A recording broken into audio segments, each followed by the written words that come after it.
এনেকুৱা কেঞ্চাৰ ৰোগী আছে, দুখীয়া মানুহ, পকেটত টকা নাই, পইচা নাই, চিকিৎসা কেনেকৈ কৰিব, বহুত টকাৰ প্ৰয়োজন, টকাৰ কাৰণে ৰোগী মৰি যায়। বন্ধুসকল, মই বৰ্তমান আছোঁ অসমৰ গোৱালপাৰা জিলাৰ দুধনৈ।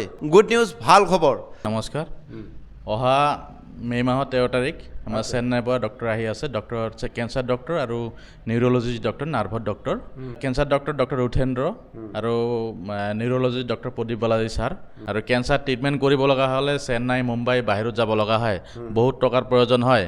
তে সেই চেন্নাইৰ পৰা ডক্টৰ লৈ আহি প্ৰায় 130জনমান পেচেণ্ট আহি চাইছে, কিন্তু ফিডবেক বহুত ভাল পাইছে, যাৰ কাৰণে এইবাৰ আৰু সেই পেচেণ্ট আৰু ৰিভিজিটত আহি আছে, ট্ৰিটমেণ্ট ভাল পাইছে। মই ৰাইজক এইটোৱে আহ্বান জনাওঁ যে আপোনালোকে আৰু চেন্নাই যাব নালাগে, মুম্বাই যাব নালাগে। গোৱালপাৰা ডিষ্ট্ৰিক্টত দুধনৈত হেল্থ কেয়াৰ ডায়েগনষ্টিক চেণ্টাৰ, বাজৈ হোটেলৰ সন্মুখত, ইয়াতে আমি লৈ আহিছোঁ অহা 13 তাৰিখ। আপোনালোকে আহক আৰু আমাৰ সুবিধাখিনি আপোনালোকে লাভ কৰক। আমি বিভিন্ন টাইমত বিভিন্নজনৰ মুখত শুনা পাওঁ যে কেঞ্চাৰ হ'লে মানুহ মৰি যায়, আৰু আপোনাৰ ইয়াতে কেঞ্চাৰ ৰোগী ভাল হয়। কেঞ্চাৰ ভাল হয়। কেঞ্চাৰ আজিকালি ভয় কৰিব লগা একো নাই। আমাৰ ইয়াত যিজন ছাৰ আহি আছে, তেওঁ বহুত ছিনিয়ৰ ডক্টৰ হয়। বহুত আমাৰ অসমৰ পৰা বহুত পেচেণ্ট সেনেকুৱা গৈছে, ৰিলিজ পাই আহিছে, ভাল পাইছে। সেই আমাৰ অসমৰ পেচেণ্টে যাই পালে এই চেন্নাইত ট্ৰিটমেণ্ট কৰাৰ পিছত কেঞ্চাৰ ৰোগী ভাল হৈ গৈছে, ভাল পাইছে। আৰু অকল কেঞ্চাৰে নহয়, নিউৰ' চাৰ্জনো আহি আছে।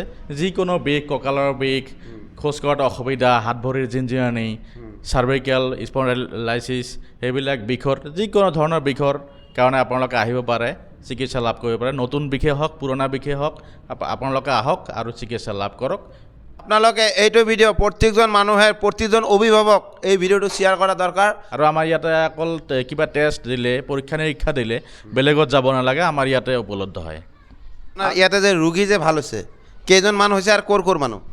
এইটো বঙাইগাঁৱৰ পৰা আহিছিলে, ইপিনে বকৰ পৰা, ছয়গাঁৱৰ পৰা, মিৰ্জাৰ পৰা আহিছিলে। আমাৰ লোকেলৰো আছে, দুধনৈৰো আছে, মেঘালয়ৰ পৰা আছে, মেঘালয় চালাং, ইপিনে মানে মেঘালয় এৰিয়া। ইপিনে যেতিয়া ৰোগীৰ ভাল ৰিজাল্ট হয়, তাৰপিছতহে আমি ভিডিঅ' বনাওঁ। নিশ্চয় ছাৰৰ কামটো ভাল পাইছোঁ বা মানুহে সহায় পাইছে, যাৰ কাৰণে মানুহ আৰু লৈ আছে আৰু এডভাৰটাইজো কৰি আছে। আপোনালোকে বহুত মানুহ আছে এনেকুৱা যে নাজানে কেঞ্চাৰ ৰোগী যে আমাৰ দুধনৈত যে চিকিৎসা কৰা হয়, এই যে নিউজটো যে বনালোঁ, এতিয়াহে আপোনালোকে গম পালে। সেইকাৰণে আপোনালোকে ভিডিঅ'টো শ্বেয়াৰ কৰি দিয়ক। আৰু যোনে যোনে কেঞ্চাৰ ৰোগী ভুগি আছে, আপোনালোকে ইয়াতে আহক, উন্নত ট্ৰিটমেণ্ট অলপ পইচাত কৰি লৈ যাওক। ভিডিঅ'টো ইমানে, ধন্যবাদ। জয় আই অসম।